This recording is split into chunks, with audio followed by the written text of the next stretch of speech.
Je veux te parler de l'impact spirituel de la reconnaissance et de l'action de grâce à Dieu. L'impact spirituel. Parce que regardez ce que tu vis en murmurant. C'est dire que Dieu qui fait toutes choses est injuste. Parce que Satan ne fait rien sans l'autorisation de Dieu. Ça veut dire que c'est Dieu qui fait, c'est Satan qui exécute. Qui comprend ce que je suis en train de dire? Si un huissier vient te sortir, c'est l'huissier qui te sort de ta maison, mais c'est la justice qui t'a expulsé.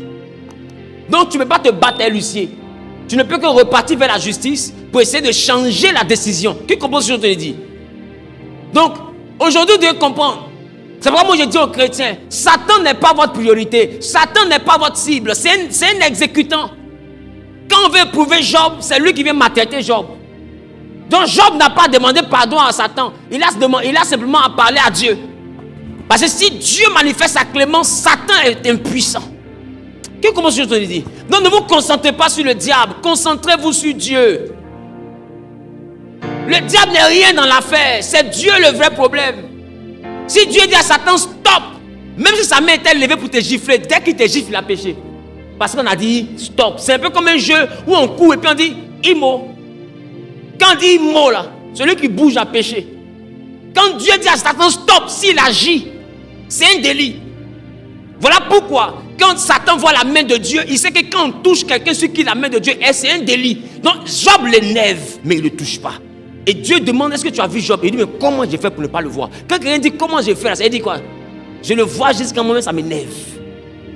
Et puis il dit, mais ta main est sur lui. C'est une manière de dire, ce n'est pas l'envie de le gifler qui me manque, mais ta main est sur lui. C'est que Satan connaît la loi. Et il respecte la loi. Quand main de Dieu est sur quelqu'un, on ne touche pas. Et il dit maintenant à Dieu, retire ta main. Parce que c'est ce que la loi dit. Si ta main n'est plus là, je peux agir. Et si tu retires ta main, je te promets qu'il va te régner. Dieu dit, tu es sûr? Il dit oui. Et Dieu enlève la main. Et Satan vient. Vous voyez qu'il exécute et puis il obéit. Si la main est là, même si tu l'énerves, il ne te touche pas. Donc vous devez comprendre que ce n'est pas celui qui te touche le problème, c'est celui qui a enlevé la main le problème. Voilà pourquoi c'est Satan qui a détruit les biens de Job. Mais Job dit, c'est Dieu qui a repris. Le problème là, que les chrétiens ont, c'est qu'au lieu de regarder celui qui dit de prendre, ils regardent la main qui a pris. Et on se concentre sur la main qui a pris. Non, c'est la main de ma grand-mère, c'est la main de ma tante, c'est la sorcellerie de mon côté paternel. Ça, c'est la main qui a pris. La main là ne peut pas prendre si quelqu'un ne lui a pas donné la permission de prendre. Ce quelqu'un-là, c'est lui qui est ton Dieu. Voilà pourquoi il dit, tous tes cheveux sont comptés et rien ne t'arrive si lui n'a pas permis. Pourquoi tu sautes ça? Et puis tu vas accuser ceux qui ont eu la permission. En fait, tu me rappelles un enfant que sa maman a tapé et puis elle vient lui demander, Béjou, qui t'a pavé? C'est là. Oh, il a bien vu qu'il a giflé. Qui comprend ce que je suis en train de dire? C'est pareil. Parce que vous allez avec un Dieu qui permet. Satan, il vient exécuter parce que la permission de Dieu, on voit l'exécution du diable. Lui vient exécuter parce qu'il y a une permission.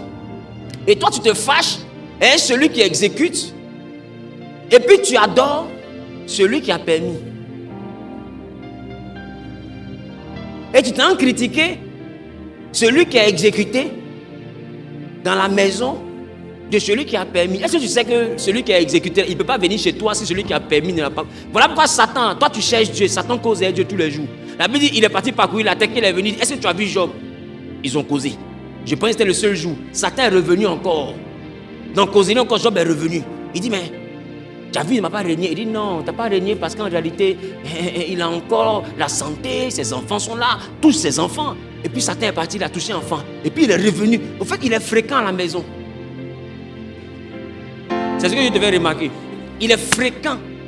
Dieu que nous on cherche là, Satan le voit presque tous les jours. C'est quelqu'un qui a envie de partir à la maison sans saluer Dieu en esprit. Les deux causes. Tu as quitté où? Non, je suis allé me promener un peu. Est-ce que tu as vu Zawi? Non, je l'ai vu, c'est pas le petit qui porte pantalon noir là. Je l'ai vu, comment je vais pour ne pas le voir? Et puis il a envie de me faire un bisou. Mais la main est sur moi. Qui comprend ce que je suis en train de dire? Donc ça veut dire que quand tu es là et puis tu mets le feu sur le diable et puis il ne parle pas là. Il pense à toi. Mais la main. Dis avec moi la main. La main. Sinon en réalité, là, ta prière là, si Dieu enlève la main, tu vas pas croire. En fait, même pour ouvrir ta bouche pour dire Père, ça va pas bien sortir. Tu sais, quand tes côtes ont été cognées par quelque chose là, tu veux parler, mais ça sort pas. Il y a des. Qui ils ont déjà bissé comme ça dans son dos. C'est-à-dire, tu cries d'abord en esprit. Avant de crier en vérité. Qui a déjà vu un enfant comme ça? C'est-à-dire, on le lime, non? Sa bouche s'ouvre et puis elle n'entend rien. C'est lui seul et son âme qui entendent son cri. C'est que Satan va te faire là. C'est pourquoi moi je dis aux enfants, celui que vous cherchez là, un matin. Je dis ça, j'ai l'habitude de dire ça ici, non? Au lieu de chercher Dieu, vous cherchez le diable pour mettre le feu partout. Est-ce que vous savez de qui vous parlez? Il ne vient pas dans votre vie parce qu'il a trop envie de venir. Il vient parce qu'il y a eu sujet. Il y a eu un débat. Votre nom est sorti au ciel. Lucien, là, tu penses qu'il a envie de venir t'embêter? C'est pourquoi il vient devant ta porte pour t'excuser? Non. Il vient parce qu'il y a un document à la justice qui parle de toi. Sinon, il y a beaucoup de maisons. Pourquoi il vient devant ta porte? Il va faire quoi, toi? Qui compose ce que je te dit? Lui, il vient parce qu'il y a un document. Et vous pensez que c'est parce que votre vie est trop intéressante. Vous avez été l'objet d'un procès. Et il y a eu condamnation. Voilà pourquoi la Bible dit à chaque jour suffit sa peine. Une peine, là, c'est une décision de justice, c'est une sentence. Satan vient pour appliquer la décision. Qui compose ce que je te dit? Et Jésus vient pour défendre le condamné. Donc c'est plus sérieux que ce que vous pensez là. Ce n'est pas un débat où il n'a tellement rien à faire qu'il vient dans ta vie, il met un peu le feu, il met un peu le feu, et puis toi tu te réveilles aussi à 4 heures, tu mets un peu le feu. Non. La Bible dit, toutes ces choses-là sont bonnes, pourvu que tu les prends avec action de grâce. Dis avec moi l'impact spirituel. L'impact spirituel. De la reconnaissance. De la reconnaissance. Et de l'action de grâce. Et de l'action de grâce. À Dieu. À Dieu. Allons-y maintenant, on peut ouvrir notre message. L'étymologie spirituelle. Ce que veut dire reconnaître. Dis avec moi reconnaître. Reconnaître. En hébreu, reconnaître veut parler de yada. Yada qui veut dire reconnaître. Yada qui veut dire confesser. Yada qui veut dire louer avec les mains levées. Yada qui veut dire projeter quelque chose vers Dieu comme une semence spirituelle. Dis-moi comme une semence spirituelle. Donc celui qui est reconnaissant à Dieu, pour maintenir la troisième définition, c'est quelqu'un qui lève les mains vers Dieu et qui loue Dieu. Ça veut dire que l'action de grâce, quand on dit ne vous inquiétez de rien, il y a tout pour s'inquiéter, mais malgré cela, toi qui dois t'inquiéter, on te voit en train de lever les mains pour bénir Dieu, comme s'il n'y a rien qui se passe. Oh, il y a tout qui se passe. La reconnaissance envoie les autres à se demander, celui qui est en train de dire merci à Dieu là, mais est-ce qu'il n'a pas de problème? Et quand il te regarde, il sait que tu as problème, mais tu vis avec des paroles de quelqu'un qui n'a aucun problème, qui bénit Dieu pour tout ce qui lui arrive, parce qu'il sait que rien de ce que Dieu fait n'est injuste. Il sait que peu importe les temps, les circonstances, l'heure viendra où son avocat va parler pour lui. Yada veut dire louer avec les mains levées. Si tu veux avoir l'action de grâce n'est donc pas une parole. L'action de grâce est une attitude. L'action de grâce n'est pas dire Seigneur, je te dis merci. L'action de grâce c'est une action qui montre que tu es reconnaissant, qui montre que tu es confiant. Il dit si une armée campait contre moi, malgré cela, je serai toujours plein de confiance en toi, Éternel. Est-ce que je parle à quelqu'un? Dis avec moi malgré. La reconnaissance, c'est la bonne attitude que tu as malgré le problème que tu vis. C'est ça l'action de grâce. L'action de grâce, c'est ta capacité à danser Dieu malgré la galère que tu traverses. L'action de grâce, c'est ta capacité à prier et à bénir Dieu, à dire à Dieu qu'il a tout fait pour toi, même quand tu sais que ta vie n'a rien reçu de bon.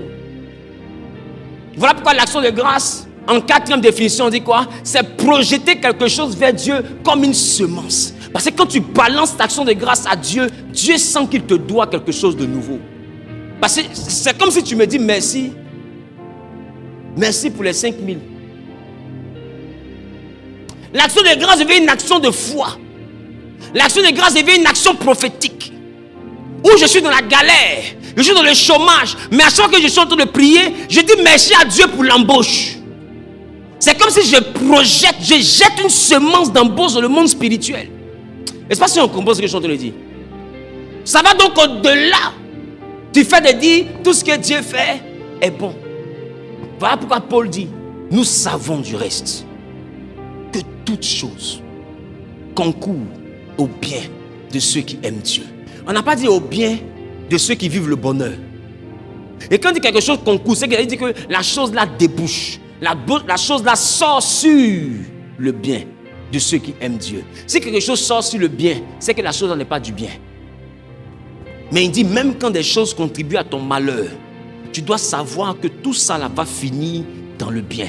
Ça va finir dans le bonheur. Ça va finir dans l'élévation. Toute cette galère va finir dans l'abondance. Il dit, tu dois savoir que quand tu aimes Dieu, tout ce que tu vis comme difficulté concourt à ton bonheur. C'est pourquoi le malheur d'un enfant de Dieu lui est utile dans sa prière d'action de grâce.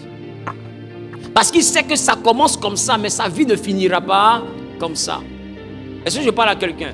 Amen. Dis à ton voisin, arrête de murmurer, tu construis des murs. Arrête de murmurer, tu construis des murs. Est-ce que vous savez, on va comprendre dans le développement, l'absence de grâce multiplie les blocages dans la vie d'une personne, dans le monde des esprits.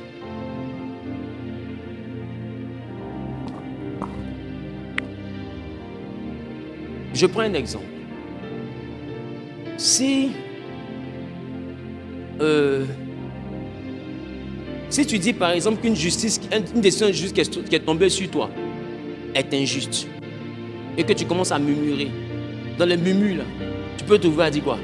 La justice est corrompue, les juges ont été achetés, ils ont été ceci, ils ont été cela. Maintenant, un juge a entendu parce qu'on a enregistré. Mais quand les juges ont été achetés là, tu ne parles pas des juges, tu parles du juge qui a jugé. Tu viens de l'accuser de corruption. Il peut prendre tes dires pour augmenter la procédure. Qui comprend ce que j'ai entendu dire? Parce que nous, on a dit le droit. Toi, tu es en train de murmurer au point où tu dis qu'on est des vendus. Mais on n'est pas beaucoup. C'est moi seul qui ai donné la décision de justice. Donc, tu es en train de dire clairement que c'est moi qui suis corrompu. Et pour ça, on peut encore porter plainte. On t'a donné 5 mois. Qui comprend ce qu'il m'apprête à dire? On t'a donné 5 mois.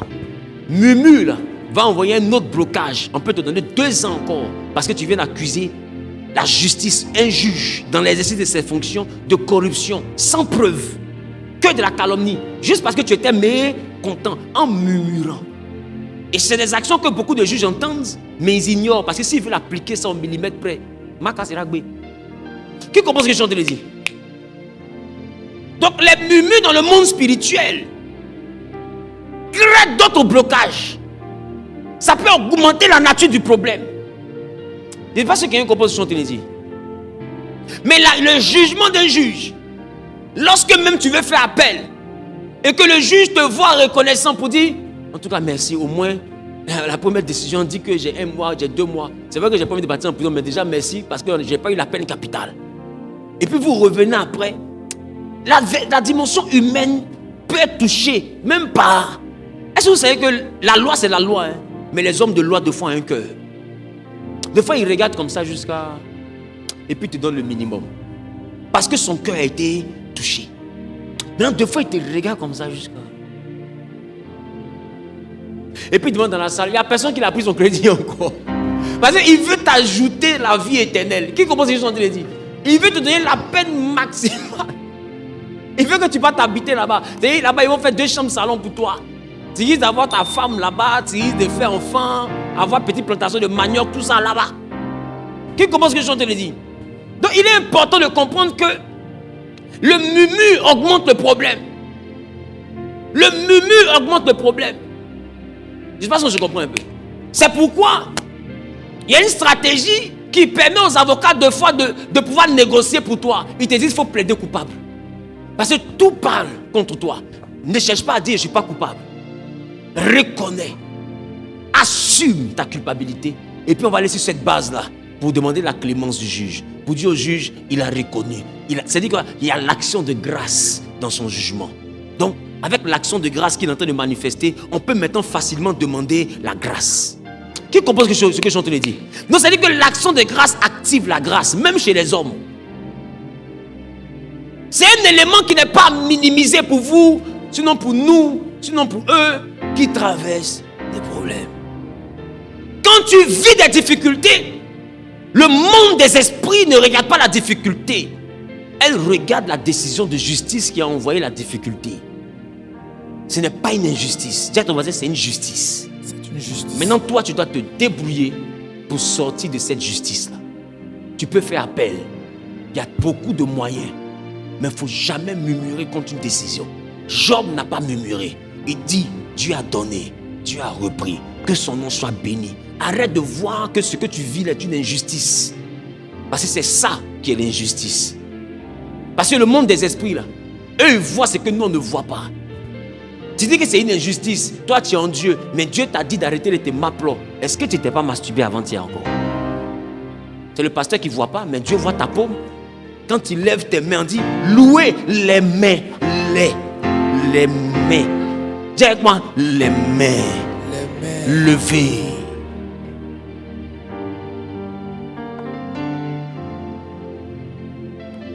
Donc quand tu dis à Dieu, je n'ai rien fait, je ne sais pas ce qu'il a fait, moi je t'ai accepté, moi je t'ai donné ma vie, et puis une injustice arrive. Est-ce que tu te rappelles de ce que tu as fait hier? Tu vois qu'en réalité, on a gâté. C'est pourquoi on dit, il faut plaider avec action de grâce. Parce qu'il y a toujours quelque chose qui te condamne. Je ne sais pas si je parle à quelqu'un. Donc il ne faut jamais avoir le sentiment que ce que tu vis est injuste. Même quand tu ne vois rien dans ta vie qui mérite ça, regarde les petites imperfections de ta vie. Dis-toi que c'est à cause de ça que tout ça arrive. Et puis bénis Dieu. Oui Seigneur, bon, au moins c'est venu sous forme de galère. Là il y en a pour elle, c'est venu sous forme de mort. Tu sais, tu ne peux pas être reconnaissant si tu ne considères pas la version la pire par rapport à la tienne. Il faut toujours regarder ce qui est pire par rapport à toi. Ça va te donner la force d'être reconnaissant. Si tu n'arrives pas à déménager, que tu es dans une petite maison, ta famille, tout est serré, tu es malheureux parce que tu dors, les enfants sont là, il faut les sauter et tout ce qui va avec. Pendant que tu es en train de dire ça là, si tu regardes ta maison là, tu vas murmurer. Il y a un quartier qu'on appelait Gobelé. Et puis je sais qu'il y a d'autres quartiers encore comme ça, en Côte d'Ivoire. Si tu arrives dans cet endroit là, dans des endroits pareils, tu vas voir 6 cobois. Pour toi, au moins, on saute l'homme. Pour eux, là, quand il pleut, ils sont arrêtés. Ils attrapent cuvette comme ça. Je ne sais pas si on se comprend un peu. Si tu regardes leur vie, tu ne vas plus murmurer dans ta vie. En réalité, on n'est pas assez reconnaissant. Parce qu'au lieu de regarder ceux qui n'ont pas, on regarde ceux qui ont tout. Or, il faut comprendre que tu es le coulé de ceux qui sont debout, mais tu es le debout de ceux qui sont couchés. Parle bien, t'as dit. Chacun est patron de chacun. Tu ne les moins pas, mais tu nous moins. Qui comprend ce que je suis en train de dire? Ne regarde pas ce que tu ne dépasses pas. Regarde ce que tu dépasses et puis comprends que malgré ton imperfection, Dieu t'a quand même donné 2 repas par jour. Il y en a qui ont 1 repas. Et puis toi qui as 1 repas, tu dis moi j'ai 1 repas, eux ils ont 3 repas. J'ai 1 repas, ils ont 2 repas. Mais il y en a là, ils n'ont pas 1 repas, ils ont poubelle. Ils ont les assiettes des restaurants. Ils sont arrêtés comme ça. Là, mais tu as fini. Et puis quand tu déposes ça, tu les vois en train de grouper sur le reste du poisson. Ils n'ont même pas 1 repas. Ne regarde pas ce que tu as. Pour lever les mains et louer Dieu, les mains levées malgré la difficulté, il faut regarder ce que les autres n'ont pas. Parce qu'il y a pire que toi sur la terre. Allons-y à la version suivante. Amen. Lever les mains dans le spirituel, mais dans la dimension mystique. Parce que nous sommes dans quoi? Nous sommes dans quoi? Maman, ne fait pas la main. Nous sommes dans le mysticisme christocentrique. Voilà, c'est ce que j'assume. Lever les mains dans le mysticisme christocentrique, c'est la vie mystique qui tourne autour de la personne de Jésus. Voilà pourquoi je ne célèbre personne d'autre que Jésus. Lever les mains signifie projeter la gratitude comme une lumière, déclenchant une réponse divine. Parce que quand tu veux que Dieu réponde, tu ne regardes pas ce qui te manque. Tu regardes les autres qui sont dans une situation qui est pire. Et puis tu dis, Seigneur, je te bénis. Je te bénis parce que malgré mes erreurs, Malgré mes imperfections, regarde où tu m'as fait loger. Des fois, assieds-toi sans prière. Regarde tout ce qui est dans ta maison, même si ce n'est rien de luxueux. Et puis, sens-toi chanceux. Ne te sens pas en retard. La gratitude, c'est le regard que nous avons sur ce que Dieu a fait. Regarde ce que tu as et puis sens-toi chanceux. Ne regarde pas ta voix. Parce que même l'argent de wow que tu dis, toi tu dis, c'est quand il y a ma voiture. Toutes mes camarades ont voiture. Il y en a qui n'ont pas voiture. Ils ont leurs pieds, comme au temps de Jésus. Ils marchent du Cocody jusqu'au plateau. Si tu veux regarder tes amis, tu vas murmurer. Mais toi, au moins, Dieu te donne l'argent pour prendre taxi Yango. Assieds-toi, fais ton devis, fais ton bilan. Et puis calcule le nombre de Yango que tu as par jour. Et puis multiplie tout ça par les 30 jours. Tu vas voir que rien que dans Yango, tu as le salaire d'un cadre que tu dépenses. Rien que dans Yango. Tu penses que c'est tout le monde qui vit comme ça? Toi au moins tu as cette vie là dans Yango. Toi au moins. Et tu te plains de Yango. Parce que tu n'as pas encore eu une Mercedes. Et tu te sens malchanceux. Parce que tu n'as pas encore eu Suzuki. Tu vois un peu que des fois, il y a des prières d'ingrats. Seigneur, j'ai l'impression que tu ne m'entends pas. Si tu ne t'entendais pas, tu n'allais même pas te réveiller. Qui comprend ce que je te le dis? Seigneur, j'ai l'impression que le ciel est fermé. Le ciel est dur en haut de moi comme ça. Rien ne va. Depuis accepter Jésus là, même quand il était païen, même c'était mieux. En fait, tu compares la vie païenne à la vie éternelle. Juste parce que tu as un peu de galère. Juste parce que l'argent te manque. Mais il faut écrire un courrier à l'argent, c'est pas compliqué. Somme dit quoi? Somme 141, le verset 2. Verset 2. Que ma prière soit devant ta face comme l'encens et l'élévation de mes mains comme l'offrande du soir. Alléluia. Amen. Dis avec moi l'élévation de mes mains. L'élévation de mes mains. C'est ce qu'on a dit quoi? Yada. Quand on dit élever les mains là, c'est la reconnaissance. En réalité, dans l'action d'adoration, quand on élève les mains vers Dieu là, les Hébreux appellent ça yada. Action de grâce. C'est-à-dire que quelqu'un qui n'est pas reconnaissant n'a pas le droit d'élever ses mains vers Dieu. Qui comprend ce que je suis en train de dire? Amen. Entend beaucoup élèvent les mains vers Dieu, pas pour reconnaître, mais pour se plaindre. Oh, tu ne sais même pas que chez les Hébreux, les mains levées là, ça signifie yada, ce qui veut dire reconnaissance. Mais Dieu voit les mains levées, il se dit qu'il s'apprête à entendre un discours de reconnaissance, et puis quand il prête l'oreille, c'est l'ingratitude coefficient 8. Père, depuis je demande le travail, depuis je demande le mariage, Père, à quand ma victoire, à quand la prophétie, Père, je souffre. Hein? Dis avec moi, apprends à bénir Dieu. Vous savez, quand moi je passe par des moments difficiles, il y en a qui ont vu de tels moments, hein, c'est pas ça? Quand moi je passe dans des moments difficiles et que je suis assis avec mes proches, de fois c'est eux-mêmes qui veulent me consoler, puis c'est moi-même qui les fais rire. Et puis je leur dis, est-ce que vous savez que ce qui arrive là, c'est parce que ma vie part à un autre niveau? Au fait, c'est ça le regard d'un esprit. Le regard d'un esprit, il ne voit pas ça comme un malheur. Il voit ça comme un tremplin. Qui commence ce que j'entends dire? Comme une étape que Dieu pose pour l'envoyer au niveau supérieur. Et quand tu vois ça comme ça, forcément tu vas faire quoi? Action de grâce. Qui comprend ce que je suis en train de dire?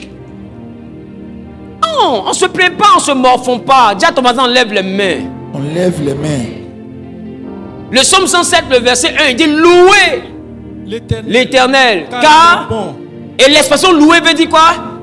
Yada, ce qui veut dire quoi? Lever les mains. Ça veut dire que la louange, c'est la reconnaissance. Qui comprend ce que je viens de dire? Quand on dit on loue Dieu, là, c'est qu'on est reconnaissant. En réalité, quand on est en train de danser à l'église, on danse parce que Dieu a fait beaucoup pour nous. On ne danse pas par la foi, on danse parce qu'on a la certitude, on a des preuves concrètes.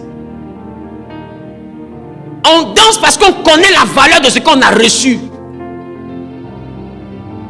Mais tant que tu évalues la valeur de ce que tu as reçu par rapport à ce que tu as demandé, tu n'accorderas jamais de valeur à ce que tu as reçu. Tu as dit, j'ai demandé un travail, mais j'ai reçu l'argent pour manger. Donc, à un moment donné, vous commencez à banaliser. Si c'est le côté manger là, on arrive à manger, mais ce travail là, on n'a pas. Tu penses que tout le monde arrive à manger? Qui commence à dire? Ça peut t'envoyer à banaliser des choses qui ne sont pas communes que Dieu te donne parce que simplement ta prière que tu as élevée vers Dieu n'a pas encore eu de réponse. Oh, il dit, louez l'Éternel car il est bon. La Bible dit, vous mangerez, vous serez rassasiés et vous louerez l'Éternel. Directement, vous mangerez, vous serez rassasiés, et vous allez yada. Viens, on va lire. Ah, j'aime la parole de Dieu. Qui aime ça? Amen.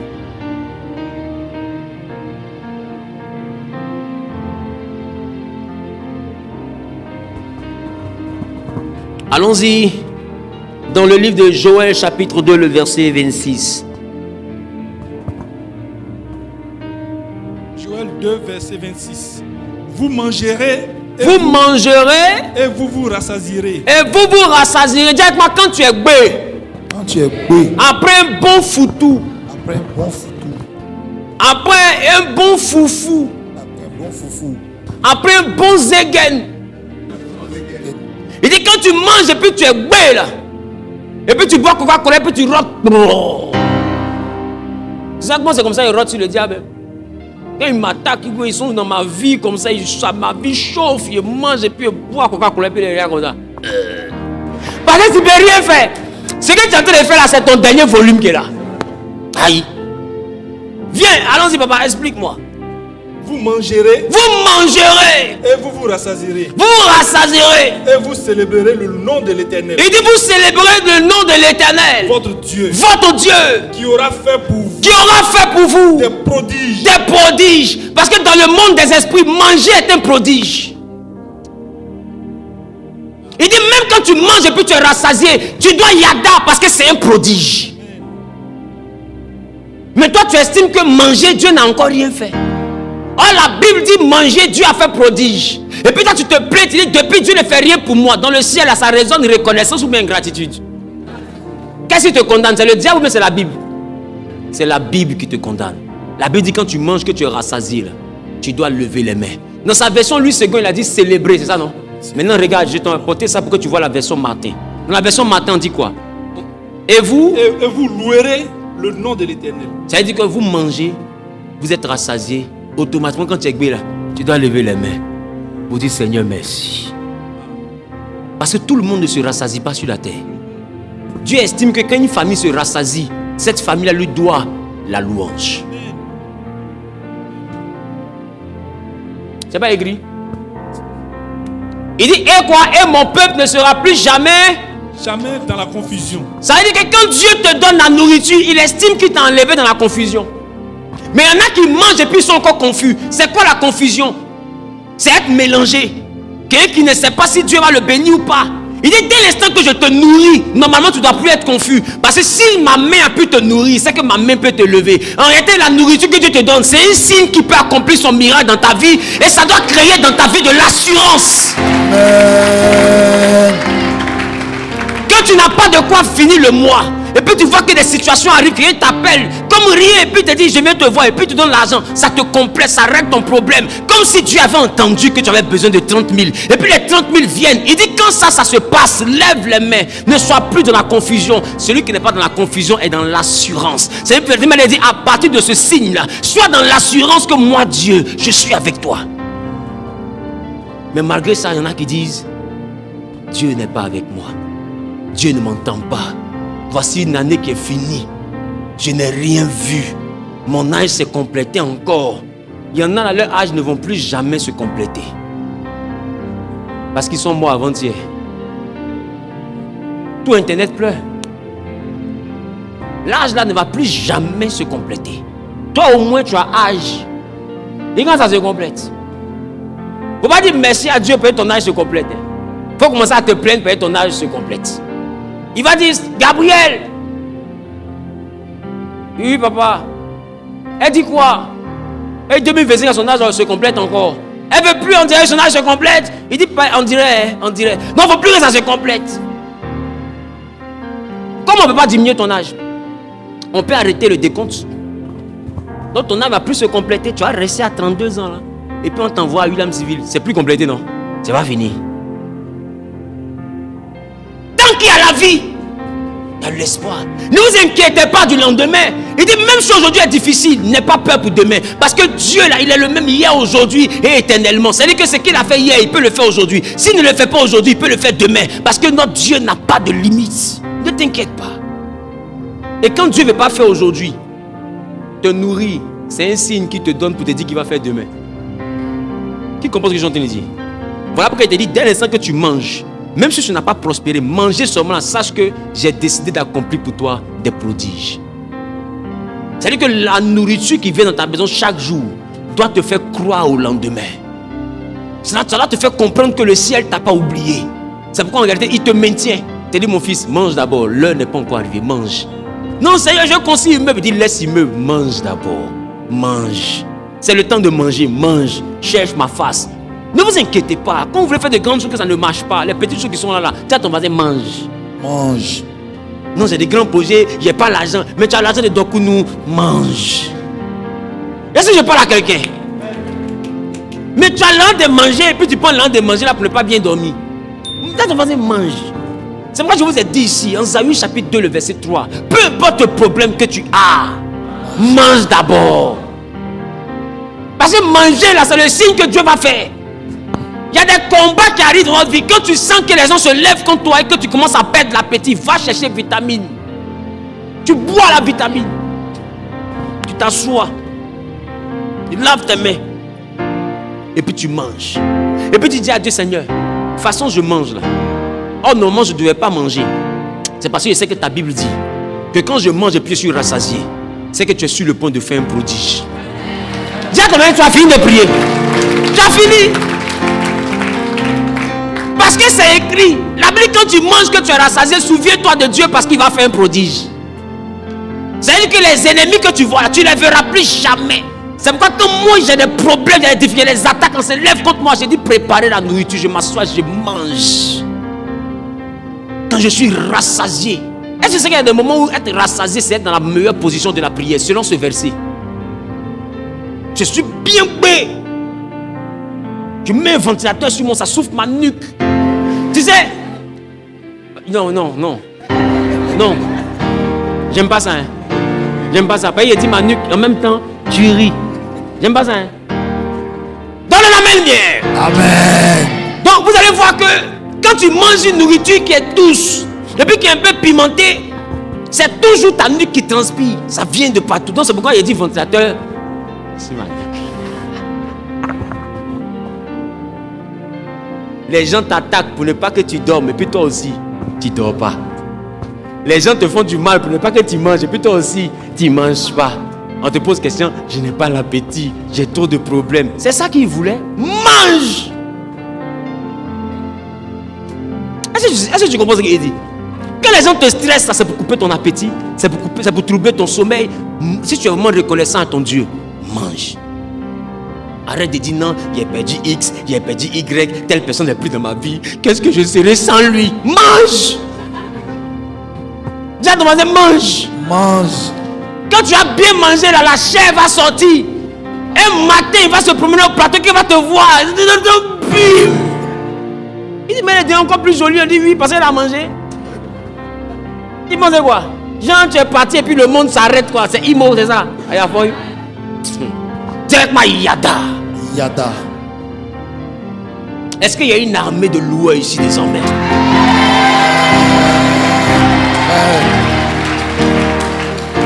Dans l'assemblée des dieux, la Bible dit les fils de Dieu s'écriaient en chant d'allégresse. Là-bas, on ne murmure pas parce qu'ils savent que Dieu là, il est juste. Même quand Ézéchiel a vu le ciel ouvert, il était injuste, mais on dit saint, saint, saint. Ah, celui qui regarde le ciel ouvert là, lui-même il n'est pas saint. Mais on dit saint. Parce que dans le ciel, personne ne peut dire que le jugement de Dieu est injuste. Parce que tout ce qui arrive sur la terre, c'est le jugement de Dieu. Arrête ça. À partir d'aujourd'hui, peu importe ce qui tombe sur ta vie comme nouvelle, il faut bénir Dieu. Même si tu as perdu un enfant, même si tu as perdu ton mari, même si tu as perdu ton papa cette année, même si quelqu'un est décédé à côté de toi, je ne sais pas qu'est-ce qui s'est passé, bénis Dieu. C'était le moment pour que cette personne te quitte. C'était le moment pour que Dieu vous sépare. Parce que la suite de ta vie, là, dans ton livre, cette personne a fini son rôle. Quand tu es dans un bus, que tu arrives au terminus, à ton arrêt, tu dois descendre.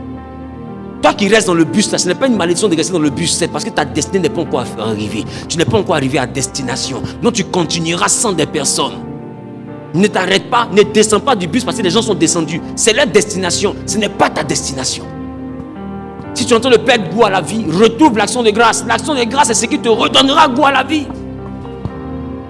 Allons-y encore. À la page suivante, s'il vous plaît. Dis à ton voisin, à partir d'aujourd'hui, je vais Yada. Chez les Grecs, on parle de Eucharistia. Mais ça ne vous rappelle rien? Eucharistie. Et l'Eucharistie, chez les catholiques, c'est quoi? C'est la communion, c'est le corps de Christ. Ça veut dire que Christ même là, tu ne peux pas le prendre si tu n'es pas reconnaissant. Un ingrat ne prend pas Sainte Seine. Quelqu'un qui estime que Dieu ne fait rien pour lui ne prend pas Sainte Seine. Est-ce que vous savez que des fois la Sainte Seine devient un jugement pour vous? Parce que la Sainte Seine, c'est le repas de ceux qui sont reconnaissants pour ce que Dieu a fait. Oh, ton cœur rempli de murmures, et puis tu prends le pain, et puis tu prends le vin. Puis tu dis, j'ai pris le corps de Christ. On ne prend pas le corps de Christ parce qu'on veut que ça change notre vie. On prend le corps de Christ parce qu'on bénit Dieu pour tout ce que Christ a fait dans notre vie. Et c'est à partir de ce qu'il a fait dans notre vie qu'il va faire d'autres choses dans notre vie. Qui comprend ce que je suis en train de dire? Donc on est d'abord reconnaissant pour ce qu'on a reçu. Mais il y en a qui ont le cœur serré puis prennent la Sainte Seine. Dis à ton voisin, c'est dangereux. Parce que le corps de Christ même s'appelle Eucharistie. Ce qui veut dire quoi? Reconnaissance. Je parle à quelqu'un? Action de grâce veut encore dire action de reconnaissance profonde. Dis avec ma reconnaissance profonde. Parce que la reconnaissance superficielle, c'est celle-là qui te permet de voir des grandes choses que tu as reçues. Quand on est reconnaissant de façon superficielle, on arrive à voir que cette année on a eu la promotion, cette année on a eu une embauche, cette année on a voyagé. Ce sont de grandes choses.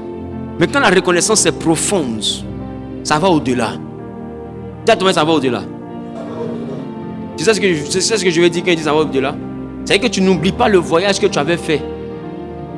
Et puis quelqu'un a failli te cogner, puis tu as dévié un coup.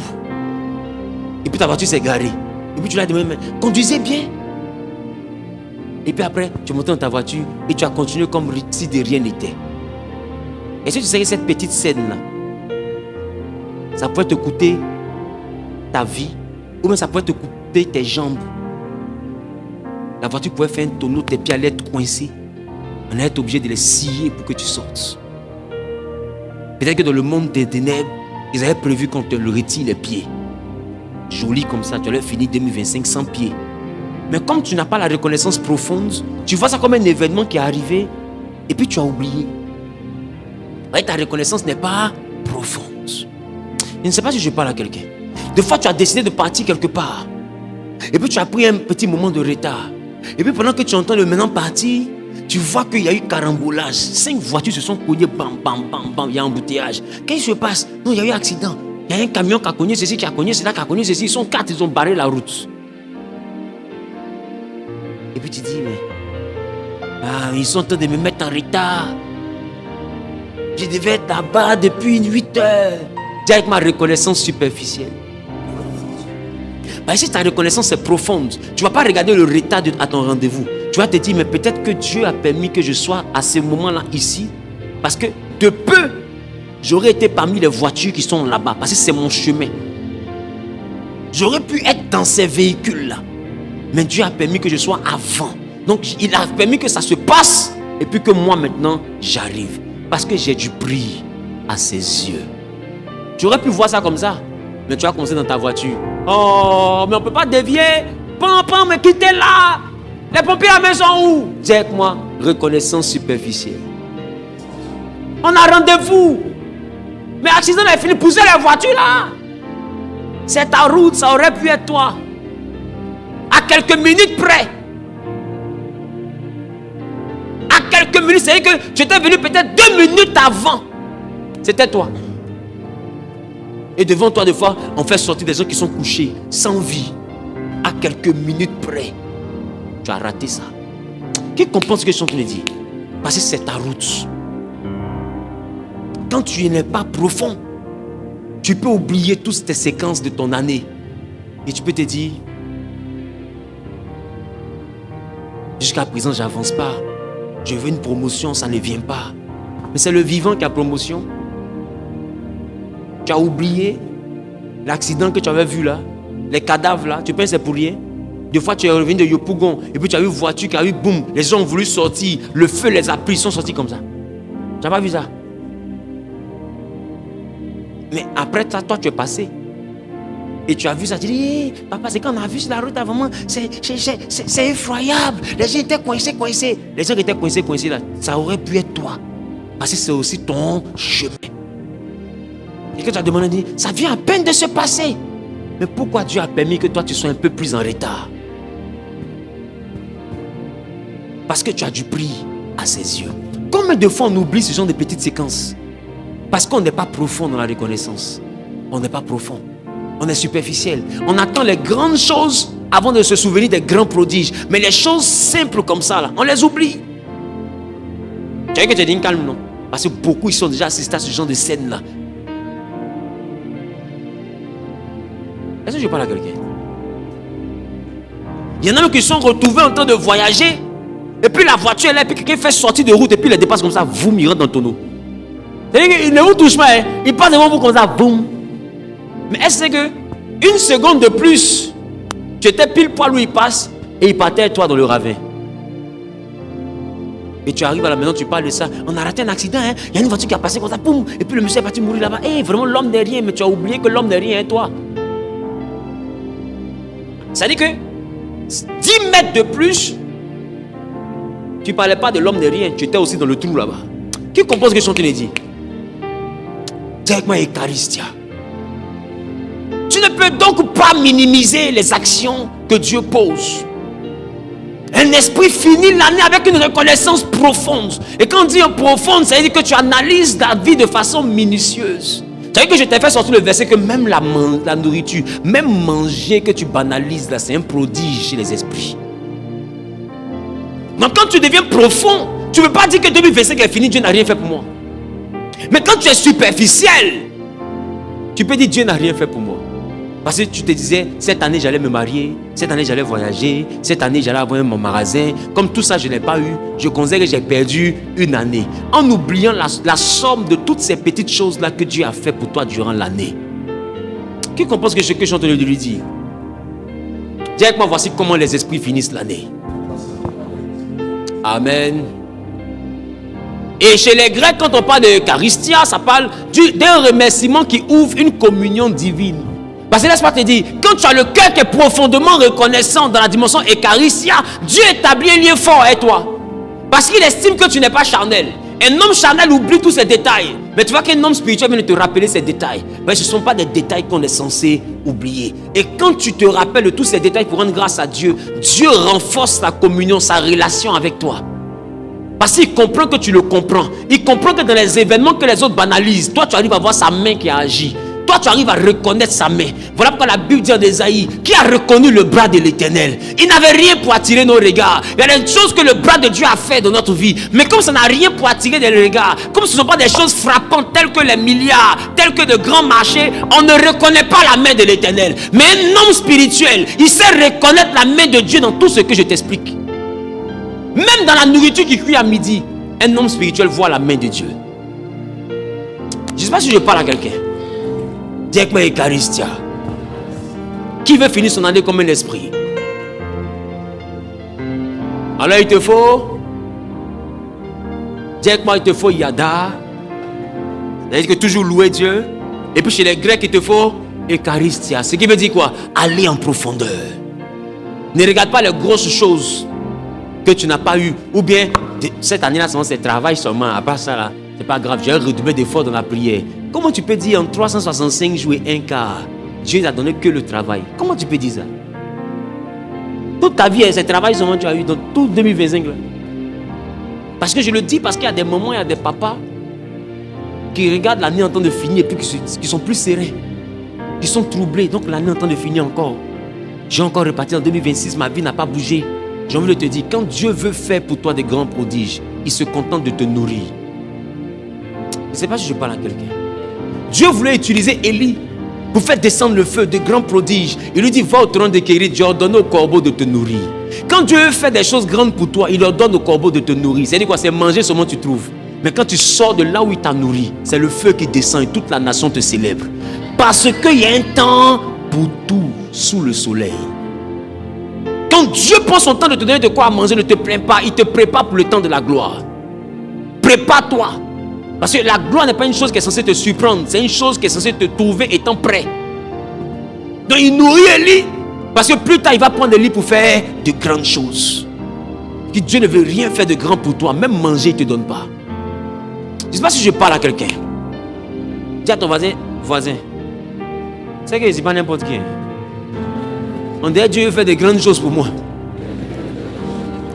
Parce que côté manger, là, seulement je gère. Il est à côté d'Abali, là, seulement je gère. Il peut dire qu'il n'y a rien reçu, hein. Mais pendant mes chers occultes, tu sais, foutu, ils sont en train de préparer là-bas. Côté manger, là, seulement je m'en occupe. Est-ce que je parle à quelqu'un?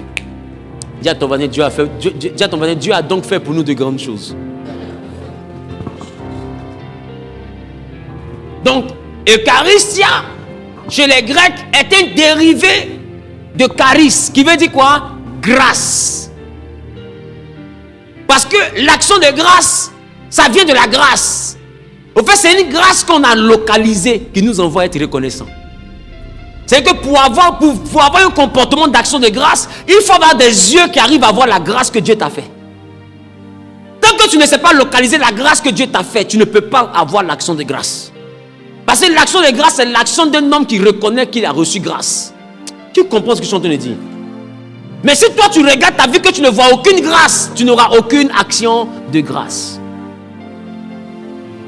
Donc, ça vient de la racine charis, ce qui veut dire grâce. Demande à ton voisin, est-ce que tu arrives à voir la grâce que Dieu te fait? Cette année-là, est-ce que tu as vu la grâce de Dieu? C'est pas pour rien que moi j'ai dit je suis le produit de la grâce. Normalement, vous devez vous tous vous appeler comme ça. Oui. Pourquoi? Parce que moi je vois la grâce de Dieu dans tout. Est-ce que deux fois je m'assois dans ma cour, pas pour prendre de l'air, pour regarder la maison. C'est une toute petite maison. Des fois je m'assois comme ça. Et puis je regarde. Je regarde. Et quand il vient de regarder, vous savez à quoi je pense pendant que je regarde? Je pense à ma version à Numambo. Je pense à ma version sans fil, quand je n'avais pas de transport pour aller évangéliser. Des fois, je regarde ma maison jusqu'à mes larmes coulent. Tellement je dis merci à Dieu. Après, je rentre comme ça, et puis je regarde mes costumes. Et puis je regarde les chaussures, les vanités. Et puis je dis, Seigneur, je me rappelle de toutes tes œuvres. Parce que ça là, c'est quand je trouve l'argent pour payer ça. À l'époque où on avait 200 francs, 100 francs pour aller avec la télévision, 100 francs pour revenir de Carrefour, 100 francs à l'Institut Faubel pour aller faire projection de films. Qui se rappelle la période où on donnait carte d'identité pour prendre les films Ibo là? Qui se rappelle où les gars louaient les CD, de VCD, DVD, et puis tu donnes ta pièce d'identité, pour pas tu vas fuir avec. Et puis tu prends, des fois tu donnes caution. C'est ces CD-là qu'on prenait dans le temps pour évangéliser. Et les films Ibo, les Yatin, les Karachika, etc. Donc nous on s'en louait film là, et puis on prend télévision les Aïeux André pour aller évangéliser. Donc du coup, on a 200, on donne 100 francs à Jean. Jean prend le wow parti, il faut 100 francs aller, 100 francs retour. Parce que les fidèles s'en trouvent à Numambo, ce n'est pas des êtres humains. Ils n'ont pas un cœur. Tu as fini de prêcher jusqu'à je te dis, papa, que Dieu t'accompagne. Non, nous on est sûr que Dieu va nous accompagner. Non, on cherche les 200 en même temps. Ils sont sans cœur. Ils sont sans cœur. Donne-moi la manière. Donc du coup, on a déjà d'autres gars qui sont déjà rangés. On sécurise la télévision et puis nous maintenant, le boy, on prend le tam-tam et puis nous on prend le couloir. Et puis nous on s'en va. Mais depuis quand Pierre est dans la poche, à quel moment un homme qui est là se retrouve là? À quel moment? Quand tu as Eucharistia, c'est parce que tu as eu charis. Charis, ça c'est la reconnaissance de la grâce. Tu n'as pas ce que tu veux, mais reconnais que tu n'es pas là où tu étais hier. Regarde ta photo il y a 5 ans. Tu n'as pas vu tes boutons, tu étais vilaine. Mais regarde comment tu es sorti fraîche aujourd'hui. Tu as dit Dieu n'a rien fait pour toi. Rappelle-toi. Frère, quand tu es frère aujourd'hui, 8 ans en arrière, va regarder. Tu as quitté dans le désert, en Somalie, vers l'Éthiopie et l'Afghanistan. Là, tu as quitté au Kyrgyzstan. Dieu t'a enlevé dans le puits. Tu as quitté trop loin pour dire que Dieu n'a rien fait pour toi. Non, depuis que je suis venu à Abidjan, là, c'est dur. Toi, tu étais un souleveur de Fargo, quelqu'un qui travaille dans le champ, tu es un villageois. Toi, tu es à Abidjan. Et quand tu vois immeuble, tu te plains. Faut dire merci à Dieu pour l'immeuble que tu vois. Tes camarades sont assis sous le même manguier du village là-bas. Quand tu t'en vas au village, tu coupes pas le cœur. Tu coupes pas le cœur. Et ça t'appelle pas Abidjanais. Ça prend ou ça prend pas. Tu n'as pas encore eu ce que tu veux avoir. Mais il faut reconnaître que tu n'es pas là où tu étais hier. Tu ne peux pas Eucharistia si tu n'as pas reconnu Charis, la grâce. Non, je suis malade. Non, je suis malade. Ma vie là, c'est maladie seulement. Je ne sais pas. J'ai pris, ça passe pas. Toi, au moins, tu es malade quand ça fait 8 mois. Ah oui. Toi, au moins, tu es malade quand ça fait 8 mois. Toi, au moins, tu es malade quand ça fait 1 an. Toi, au moins, ta maladie peut faire anniversaire. Toi, au moins. Il y en a qui n'ont pas eu cette chance-là. Premier face à face avec la maladie. J'ai des gens qui n'ont pas vu dedans. KO en 3 jours. Ils sont à la morgue. Et toi, Dieu t'a conservé en vie avec cette maladie. Il t'a gardé. Pourquoi? Parce qu'il te nourrit. Parce qu'il dit quand il te nourrit que tu es rassasié. Ne te regarde pas la maladie. Souviens-toi qu'il va faire un prodige. S'il te garde en vie tout ce temps, c'est parce qu'il veut faire quelque chose que tu ne vas jamais oublier. Et au lieu de regarder ce que Dieu veut faire, tu regardes la maladie que tu as. Mais cette maladie-là, il y a beaucoup qui en meurent. Toi, tu n'es pas encore mort. Alors réfléchis. Est-ce que tu ne vois pas Charis? C'est pourquoi le grec parle de Eucharistia. Parce que ça demande de la profondeur pour comprendre ce que Dieu a fait. Si tu es superficiel, tu vas murmurer. Oh, les esprits n'aiment pas ceux qui murmurent. Parce que les esprits sont profonds. Ils sont tellement profonds qu'eux, ils voient tout ce que tu as reçu. C'est toi ce que tu ne vois pas. Même les démons voient ce que tu as reçu. C'est pourquoi ils t'attaquent. Toi, tu es le seul qui ne voit rien. Et tu te demandes, mais ils ont vu quoi, c'est moi? Et puis je souffre. On m'attaque. Tu as vu quelqu'un braquer un fou?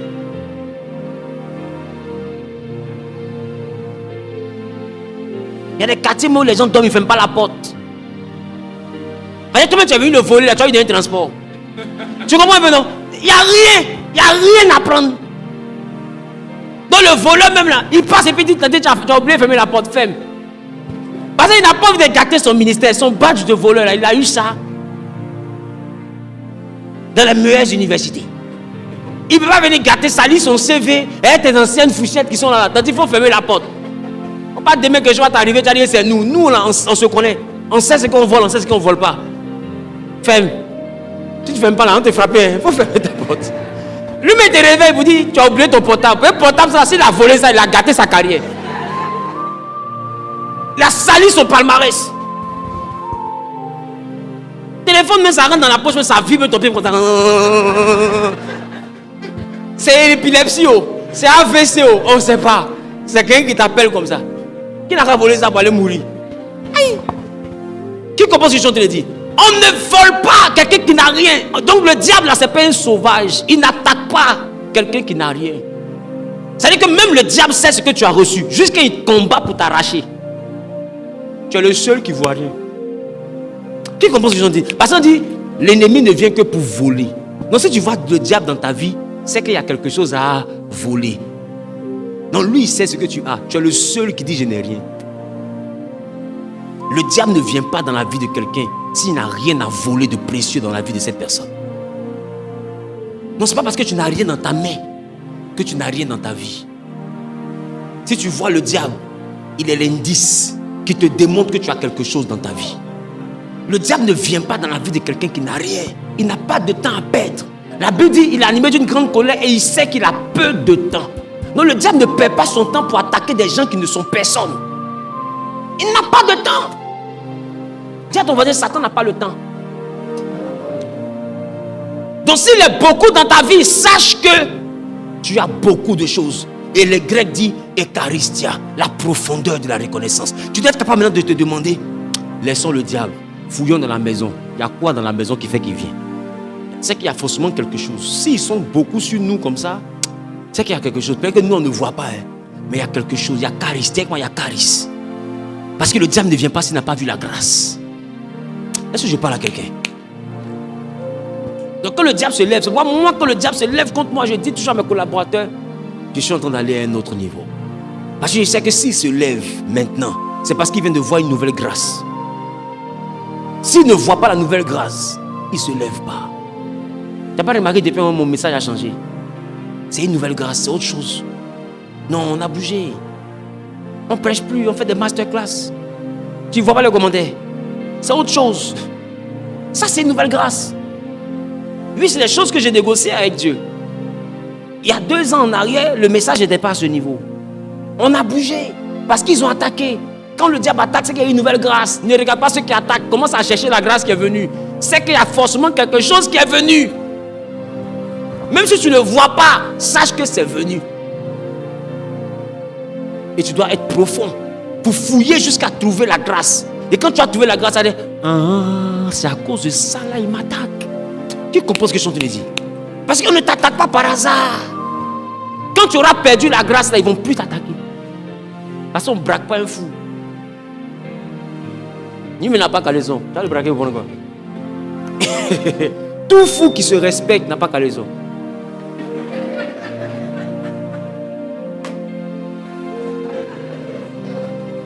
Mets la musique là. Forcé est gâté encore. Forcé. Donne-moi la main bien. Allons à la page suivante s'il vous plaît. Donc 1, tu dois yada. Dis avec moi je dois yada. Je dois louer Dieu. Dis avec moi 2, je dois eucharistia. Être reconnaissant, ça dit quoi? Dans les profondeurs. 3, je dois localiser charisme. Dis avec moi la grâce. Est-ce que quelqu'un va commencer à faire l'enquête dans sa vie pour trouver la grâce? Commence à analyser ta vie pour trouver la grâce. Ah oui, oui. Des fois, Dieu ne te donne pas l'argent, il te donne un nom qui est grand. Et je te bénis, je rendrai ton nom grand. Toi, il a rendu ton nom grand, tu dis, il n'a rien fait pour toi. Tu commences à être populaire sur TikTok, là, tu penses c'est pourquoi? Des fois, l'argent, là, commence d'abord par le nom. Ça ne vient pas dans ta poche, c'est ton nom d'abord qui grandit. Et puis après, l'argent, maintenant, vient rattraper ton nom. Ah, nous tous ici, là, on a grandi sans l'argent. Le nom était grand et puis on était assis par terre. On n'est pas debout. Normalement, on avance à genoux. Qui comprend ce qu'ils sont en train de dire? Mais on était assis par terre, puis le nom était grand. Et puis on ne sait pas comment on arrondit les fins du mois, on ne sait pas. Et puis un jour, Dieu a sciencé. Il s'est dit, bon, il va commencer à ajuster le nom et puis l'abondance. Qui comprend ce qu'ils sont en train de dire? Donc il y a des choses qui viennent avant. Des fois, Dieu envoie ton nom à un niveau. Et puis après, il va créer des opportunités pour envoyer ta vie au niveau de ton nom. Sinon, quand c'est comme ça, on regarde ton nom. Et puis quand on regarde ta vie, c'est lui qui est là. Oui, c'est moi. Quand quelqu'un te dit, ah, non, c'est toi. Il t'a insulté. Hein? Il t'a insulté parce qu'en réalité, il est en train de dire, non, il entend là, ça ne peut pas être toi. Est-ce que je parle à quelqu'un? Or, dans la bénédiction que Dieu a promis à Abraham en Genèse 12, il dit, je te bénirai, je rendrai ton nom grand. Donc, le nom grand là, c'est une dimension de la bénédiction. Donc, voir que Dieu est en train de donner de la popularité sur les réseaux sociaux, sur TikTok, sur Facebook, sur YouTube. Ne pense pas que vous êtes des influenceurs, vous n'êtes pas des influenceurs. C'est un niveau de bénédiction. Il a dit, je rendrai ton nom grand. Aujourd'hui, il n'y a pas des endroits où tu rentres et puis on ne te connaît pas. Parce qu'ils t'ont déjà vu sur TikTok, ils t'ont déjà vu sur Facebook, ils t'ont déjà vu sur Instagram. Ne te prends plus à la légère parce que tu as dans ta main, même si tu n'as pas beaucoup d'argent pour avoir de grosses voitures, mais tu as déjà un niveau de la bénédiction qu'on appelle le nom grand. C'est un niveau que Dieu a promis à Abraham, c'est une promesse spirituelle. Tout le monde n'a pas un grand nom. Même Jésus, quand il est mort et il est revenu dans les morts, la Bible dit qu'il a reçu le nom au-dessus de tout nom. C'est-à-dire que Jésus est mort pour que son nom soit en haut. Donc quand ton nom est en haut, là, sache que Jésus est mort pour avoir un nom qui est en haut. C'est pas simple avoir un nom qui est en haut. Qui commence à se dire? Avoir un nom que tout le monde connaît, c'est pas simple. Jésus a dû mourir pour avoir le nom au-dessus de tous les noms qui sont élevés. Il est mort pour ça. Donc il y a la mort pour ça. Tout le monde n'a pas la gloire comme ça par hasard. Mais toi, tu es devenu comme ça, sans fétiche, sans quoi que ce soit. Tu as cru en ton Dieu, tu es là, et puis Dieu t'a élevé. Il a rendu ton nom grand. Il ne faut pas dire qu'il n'a rien fait pour toi. C'est vrai que tu n'as rien dans ta poche, mais tu ne peux pas dire que tu n'as rien dans ta vie. Parce que des fois, ceux qui ont l'argent, là, ils ont besoin de toi pour qu'on parle d'eux. Ça veut dire quoi? Ils ont la bénédiction, mais n'ont pas le nom grand. Donc ils ont besoin de coller leur argent à ton nom pour que leur activité marche. Donc tu n'es pas n'importe qui. Quand quelqu'un a un nom, les marques courent après lui. Parce que ton nom fait vendre. Un nom qui est grand. Toi, on va te prendre au sérieux. Tu dois avoir un staff parce que ton nom est grand. Tu ne dois plus négocier les choses toi-même. Tu dois avoir un manager, une institution sérieuse parce que ton nom est grand. Non grand même dans cette société. Tu es le seul qui voit ça comme truc de buzz. Et puis tu arrives comme ça. Tu me connais pas? C'est tout. Hein. Toi, c'est tout ce que tu as vu d'un nom grand. La bénédiction que tu as, tu sais ce qu'on appelle un nom qui est grand.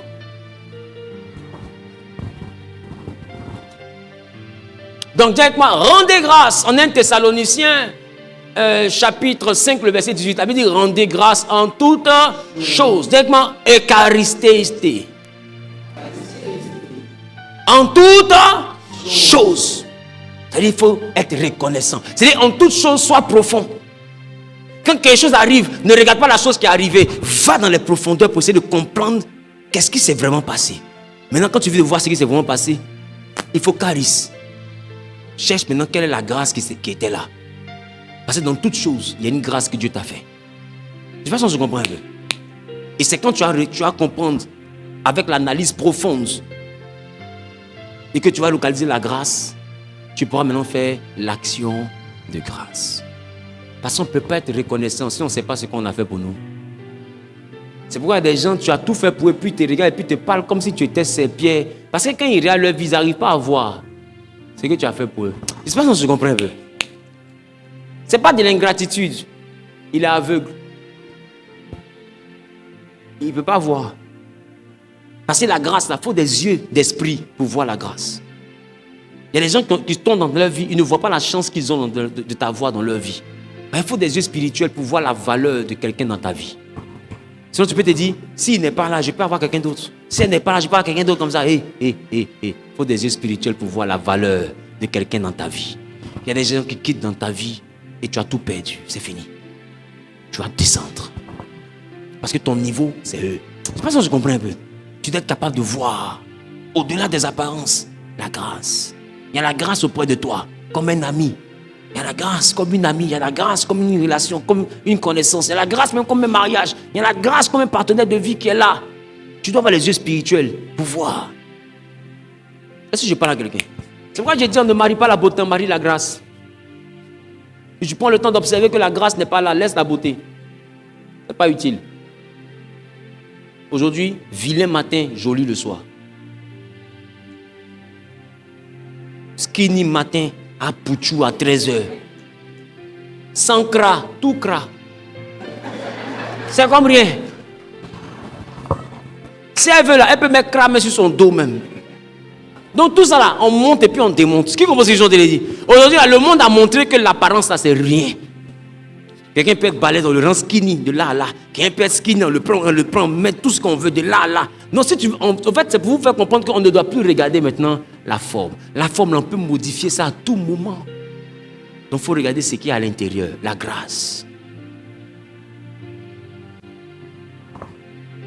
Abraham, là, Dieu dit, je ferai de toi le père d'une grande nation. Il a eu un enfant avec une autre femme qui s'appelle Agar.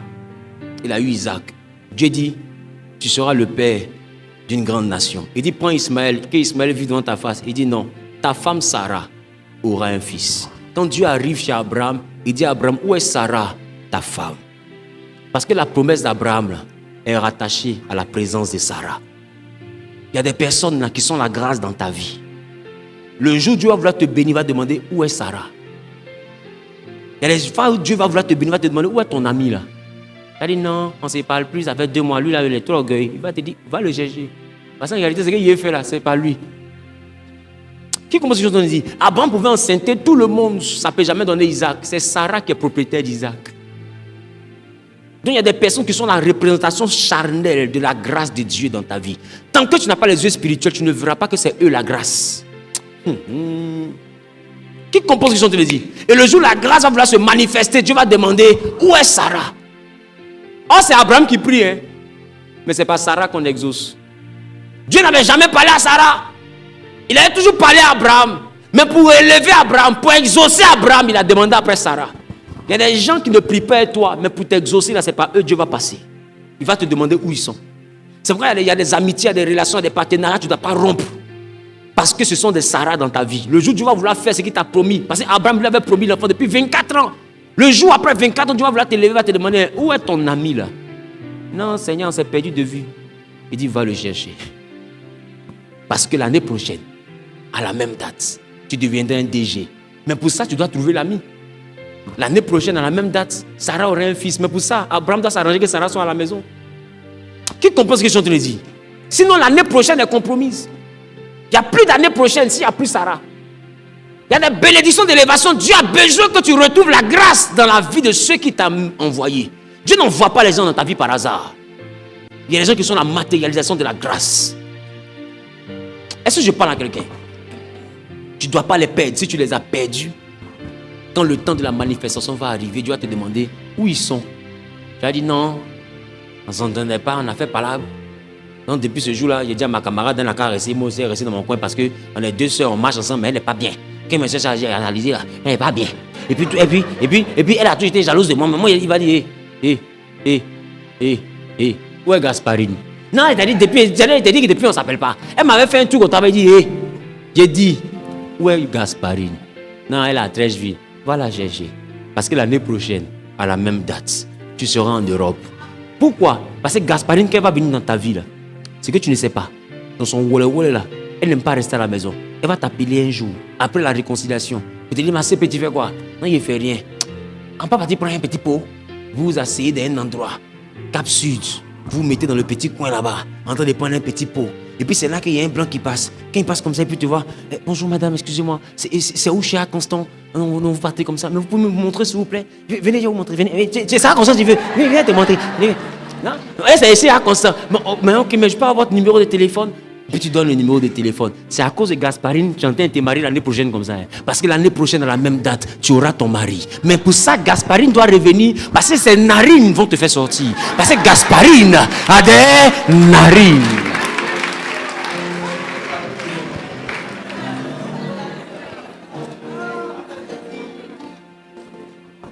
Donnez la main le bien.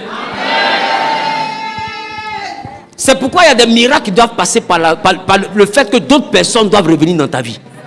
Il y a des gens qui sont partis là, tu dois retourner les chercher. Il y a des amitiés qui sont brisées là, tu dois rebâtir l'amitié. Parce que le jour de ta bénédiction, Dieu va te demander, où est cet ami là? Oh, c'est toi que tu as jeûné. Hein? C'est toi que tu as prié. C'est toi que tu as bâti ton alliance. Mais pour te lever, Dieu te demande, après quelqu'un qui n'a jamais prié à toi, où il est? On n'a pas dit il prie, on n'a pas dit il jeûne, on dit il est où? Il dit, elle est dans la chambre. Et il dit, l'année prochaine, elle aura un fils. Est-ce que je parle à quelqu'un? Donc quand tu te lèves et tu dis aux gens, je n'ai pas besoin de toi. C'est que Dieu veut faire dans ma vie là, avec ou sans toi. Il va faire. C'est que tu ne connais pas Dieu. C'est-à-dire qu'il va vouloir faire te demander, la personne que tu dis avec ou sans toi, Dieu fera. La personne est où? Non, Seigneur, tu as dit que la personne est où? Non, il a dit quand ça peut, il est bloqué. Débloque-le quand l'année prochaine. Débloquer comment? Voilà, maintenant ton nez est peint maintenant pour aller demander pardon à la personne. Il faut éviter l'orgueil. Non, j'ai pas besoin de toi. Si j'ai Jésus, ça me suffit. Oh, Jésus lui met la bain des hommes pour faire des choses dans ta vie. La réponse à la prière d'un homme, c'est l'apparition d'un homme. Tu ne peux pas croire en Dieu et puis dire que l'homme n'est rien dans ta vie. Parce que pour que Dieu fasse quelque chose dans la vie d'un homme, il envoie un homme. Donc fais attention aux hommes qui t'ont envoyé. Fais attention. Sinon, il y a des choses que tu vas perdre, que tu ne vas plus jamais retrouver dans ta vie. Donc ne dis jamais à quelqu'un,